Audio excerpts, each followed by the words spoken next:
نشير إلى الخبر، قام أفراد الشرطة العلمية بالتعاون مع أعوان الحماية المدنية منذ قليل بانتشال جثتين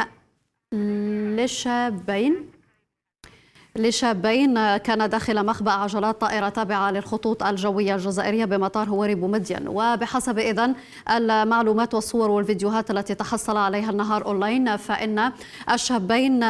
حاولا الهجرة غير الشرعية على متن طائرة تابعة لشركة الخطوط الجوية الجزائرية برحلة أمس الجمعة من مطار هواري بومدين بالعاصمة باتجاه مطار برشلونة الإسباني، وعادت للجزائر في نفس اليوم في حدود الساعة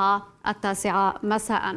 وبحسب مصادر للنهار أونلاين، فإن الشابين قد أقلعت بهما الطائرة وهما متواجدين على مستوى مخبأ عجلات الطائرة، وتوفي اختناقا بسبب نقص